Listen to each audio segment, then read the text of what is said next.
Welcome to H2K Infosys. H2K Infosys is a e-verify business based in Atlanta, Georgia, United States. We provide 100% job-oriented, instructor-led, face-to-face, true live online software training programs. It also includes access to cloud test lab with software tools. We provide live project for you to work on. We also provide assistance with mock interviews, resume preparation and review, and job placement assistance.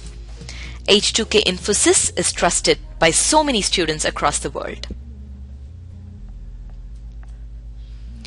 H2K Infosys provides world-class services in IT training with real-time project work for corporates and individuals, special IT training for MS students in the United States, software design, development, QA manual and automation, performance testing and maintenance, IT staff augmentation, job placement assistance, and tech support.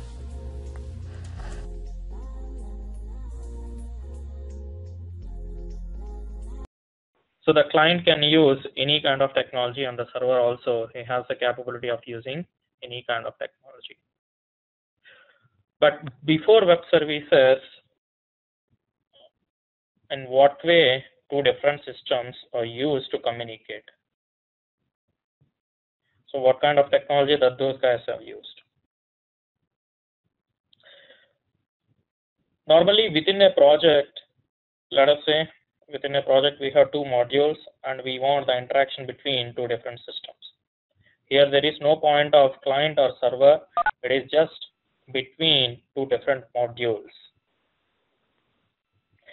So we want the communication between two different modules. So this is the first module and this is the second module.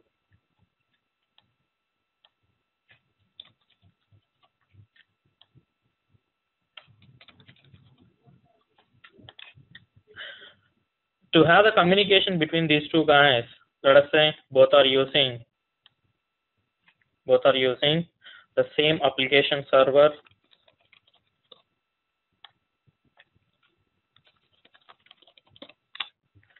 Application server, it can be JBoss, WebLogic, or WebSphere.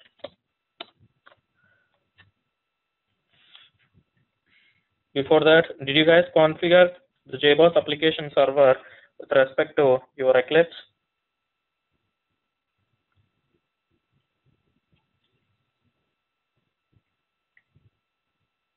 Did you guys configure that or not? Yes, I configured my Eclipse. No, okay. So did you place the configuration within Eclipse? Okay, cool.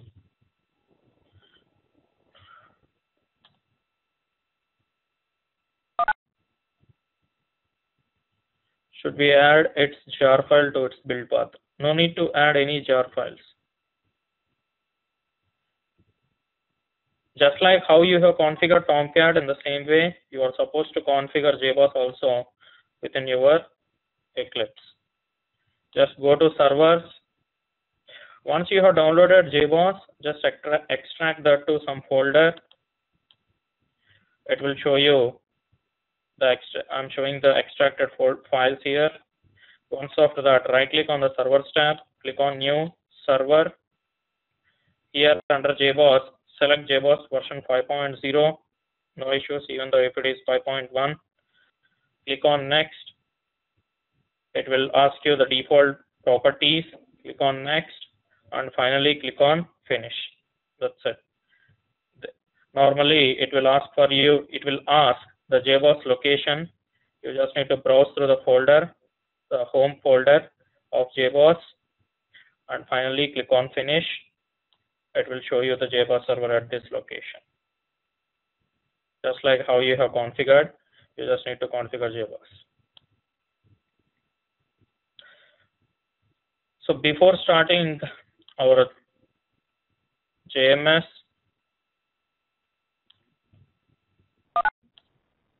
let us go through the differences between application server versus web server.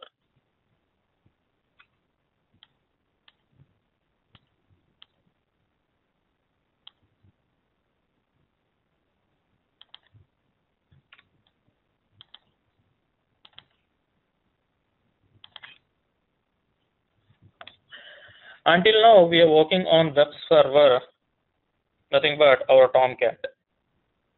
Our Tomcat is just a plain servlet container. That means you are going to deploy all your WAR files, web applications. jar file, nothing but Java archive file, which is nothing but a collection of different class files. WAR file, nothing but web related application, which consists of meta-inf and web-inf folder. Your web server is capable of handling only Servlet JSP application.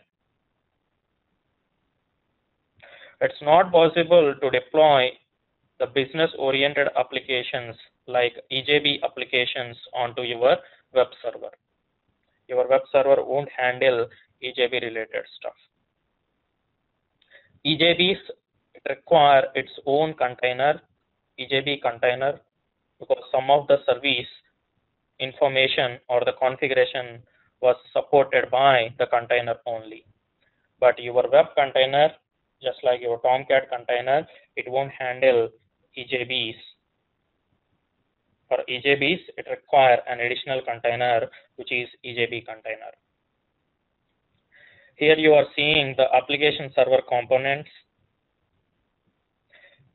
Web server is exclusive for Servlet JSP application, nothing but only for WAR files. Your application server is capable of handling EAR files, nothing but enterprise archive files. Once you have developed EJBs, you are going to create EAR file, nothing but enterprise archive file. So your application server is capable of deploying EAR files as well. As you can see, the application server consists of several modules, and application server internally consists of web container as well. Nothing but your web server is just a part of application server. Your application server consists of web container and EJB container. EJB container which accepts or which processes EJB requests or resource handling, and the web server, it handles normal Servlet application handling. Along with these two, web container and EJB container, your application server consists of several other modules. Normally, your Tomcat, it won't participate in transactions. Nothing but by using web container, it's not possible to start a transaction by the container itself. And once the processing has some issues, then the transaction will be rolled back or committed, and the response will be sent back directly to the client. So the transaction will play an important role in normal enterprise applications that will be available by a module, transaction module. There is one important module which is naming module. Naming module which works based on JNDI, Java Naming Directory and Interface, which is used to look up objects. You just need to provide the name of the object that you want to get the details by using JNDI classes, and your application server has the capability of verifying those objects in the memory, and your application server will provide you a direct access to the object. Object nothing but just like your normal Java object, which you are going to inform to the application server, hey, someone else can ask for this particular resource, just like a resource. If someone has asked the application server, do you have that resource? Yeah, I have the resource available with my application server, and I can provide the access to the resource by using a simple name. That will be provided by the naming module. We'll discuss about this one in detail in a second. And persistence. The persistence module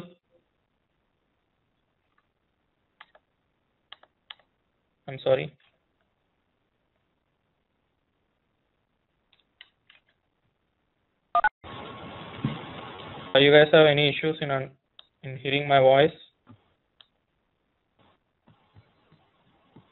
Is it clear?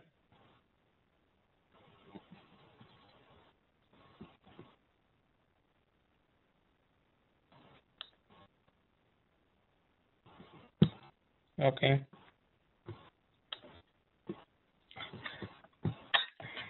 Soumya, is it clear now?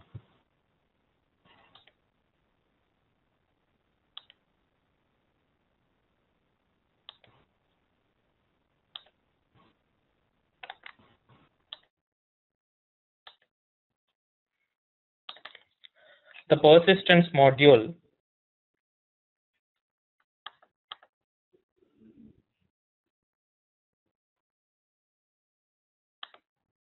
just give me a second, please. Soumya is having issues.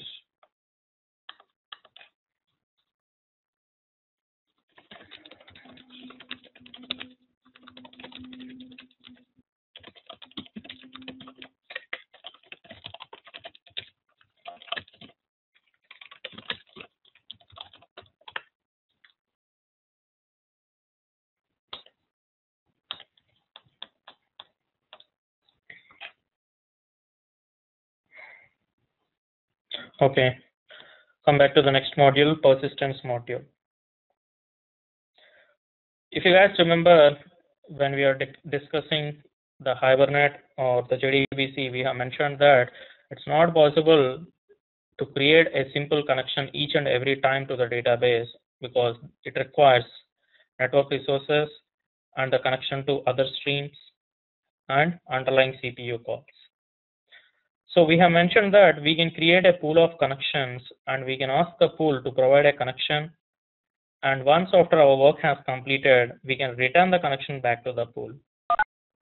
So instead of you maintaining all those stuff, your application server has the capability of creating the pool of connections and make it available to your application.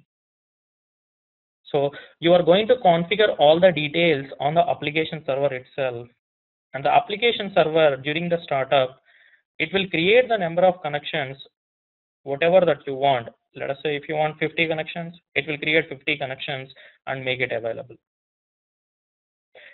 Then from your application, you just need to contact the data source.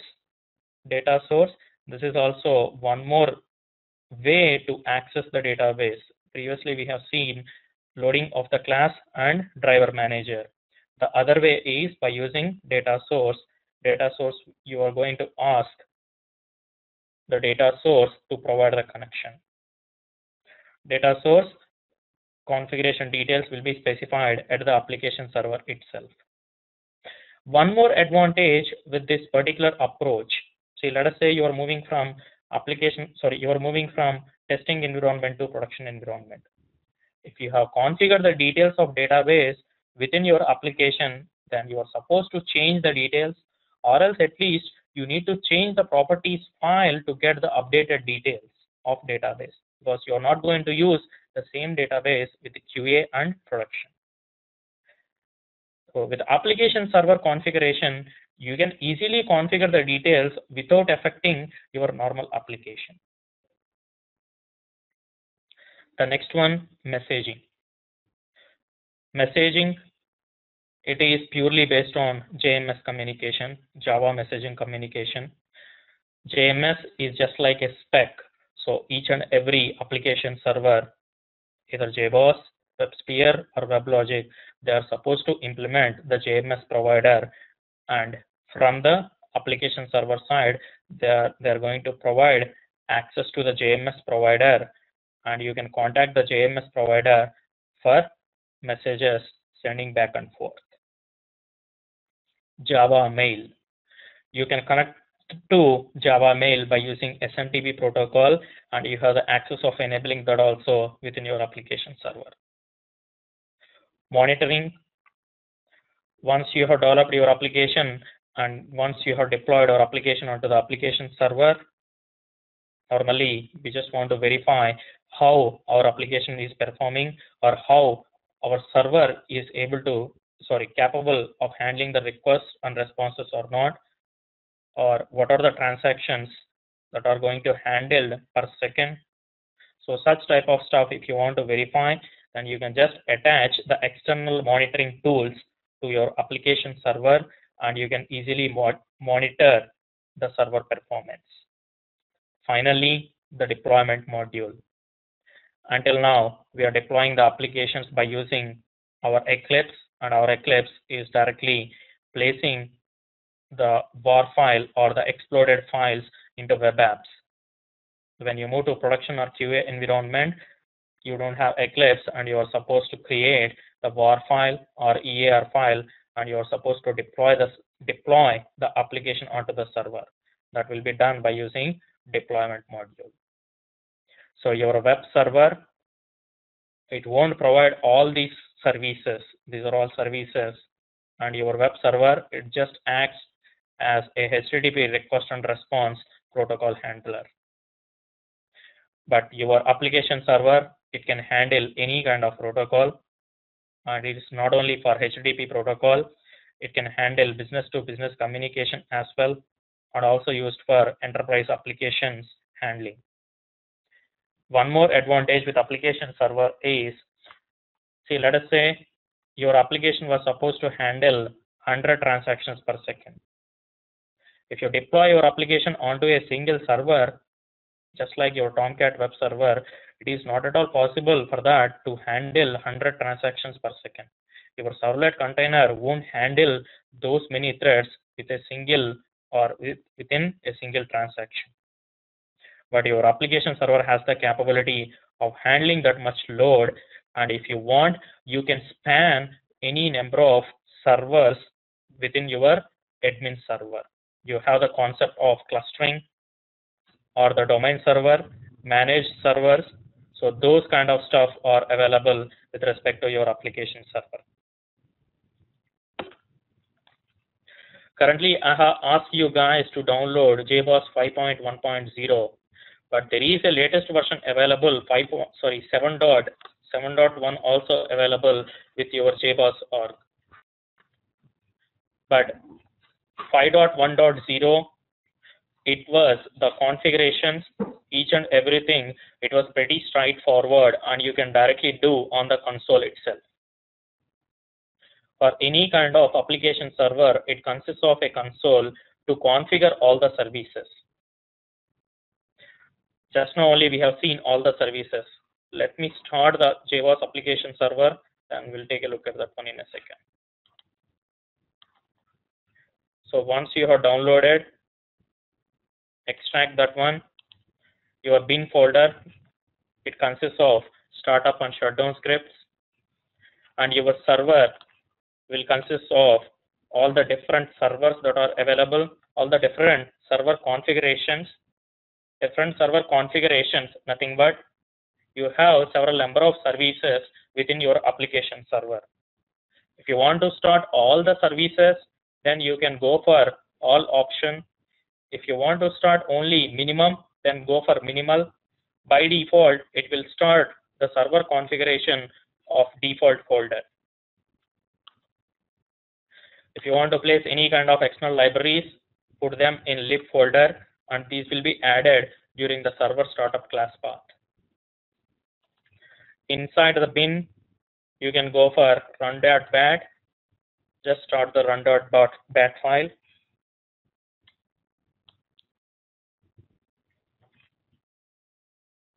You can see that it is also using log4j mechanism and writing the logging level, date, and which class has generated this message.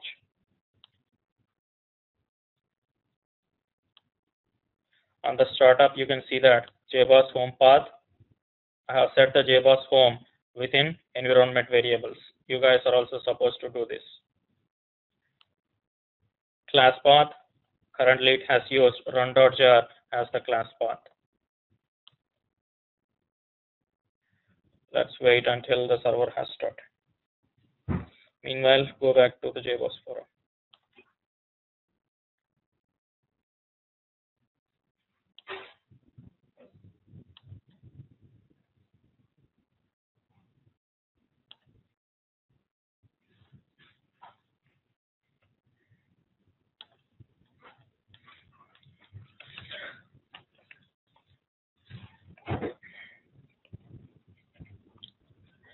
Currently, I have asked you guys to download the 5.1 version.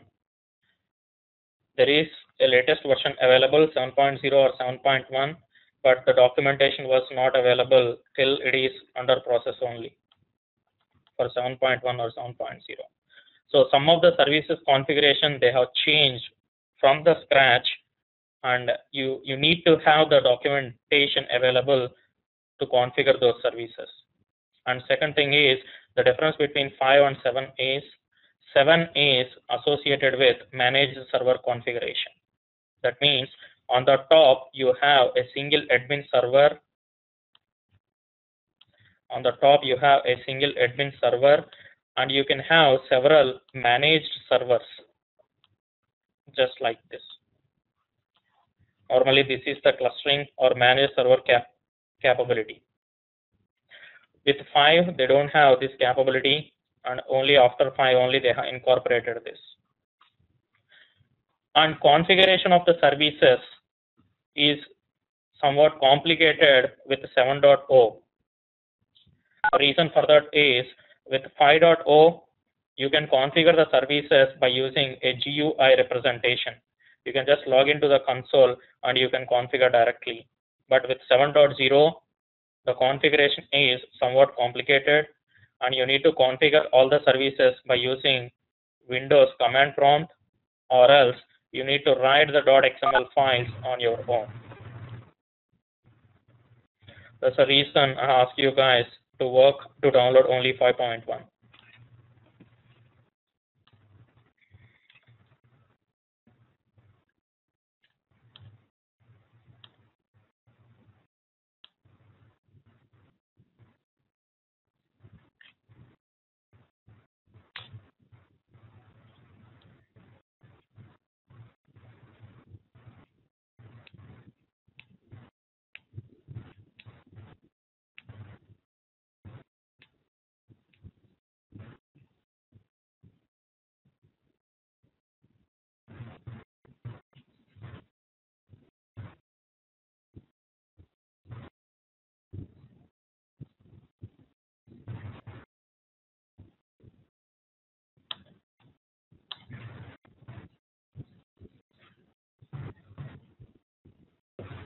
I'm not explaining anything. Just a second, Vijay.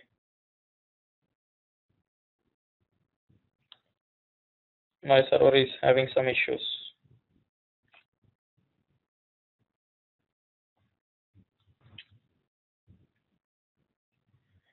Environment variables, just like how you set the Java underscore home, you just need to set JBoss underscore home as well.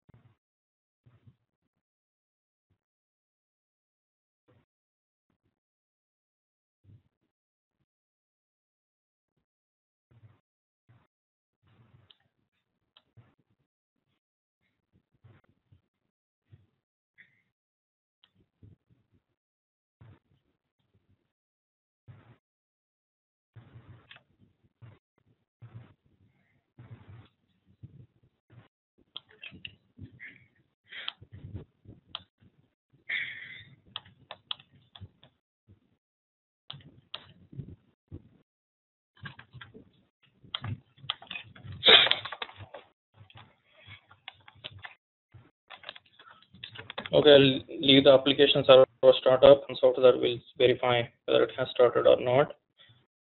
We have discussed about naming services. Naming service, your JMS, it depends on naming service. So let us discuss in brief about naming service as well.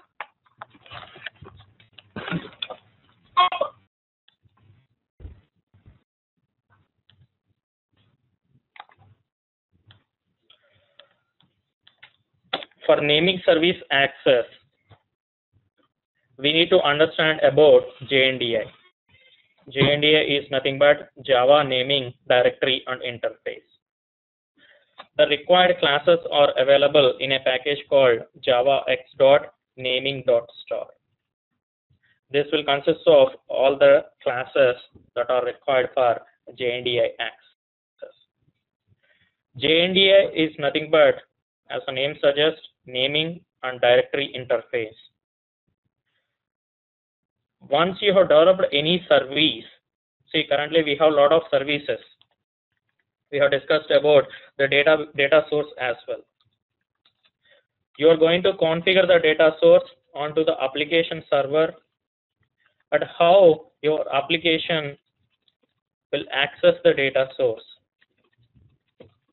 There should be a bridge between your application server and your normal application to access this data source. That is nothing but your JNDI. Whenever you have configured a data source, I'm just talking only about data source because we know about the database access. Once you have configured the data source, you are going to specify a name for the data source, which is nothing but JNDI name. Within your application server,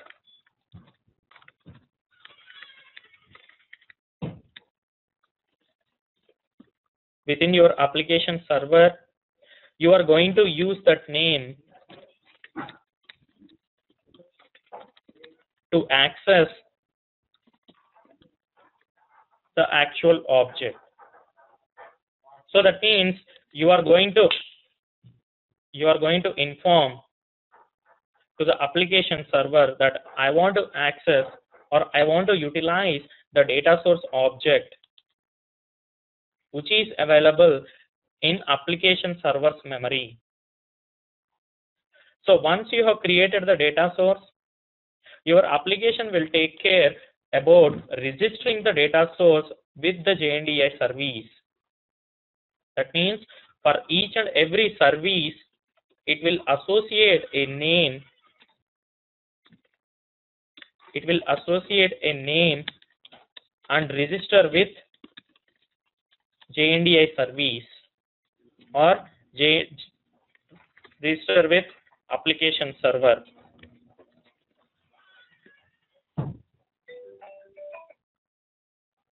Then you are going to use the name of this one, the name of the JNDI, and your application can directly access the data source, and can get the connection based on the data source. Data source is also just like the driver manager. One another way to access the database details. See, my application server is having some issues. Normally it won't start or it won't take more than 1 or 2 minutes.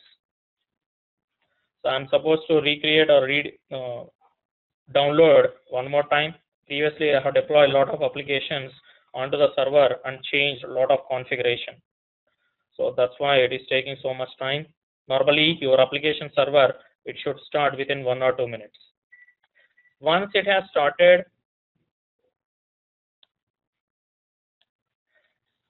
you can open the console by using HTTP localhost and port number /admin console. The admin console is the one which is used to configure all the services or for performing any kind of deployments. Your JBoss application server is also an open source application server. That means it is a freeware which is built based on Tomcat web server.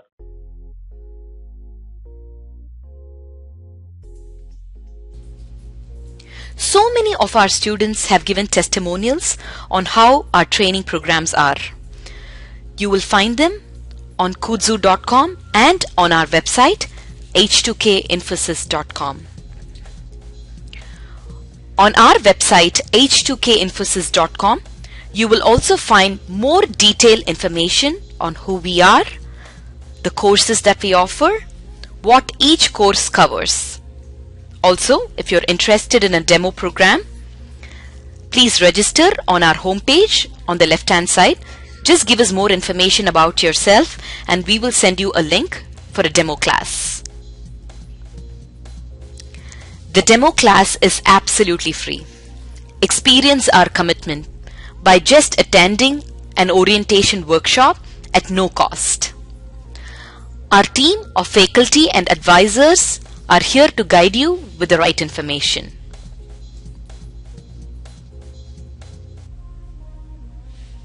If you still have more questions, please feel free to call us. Call us at 770-777-1269. This is a United States number. If you're calling from the UK, call us at 020-337-17615. You can also email us at training@h2kinfosys.com or h2kinfosys@gmail.com.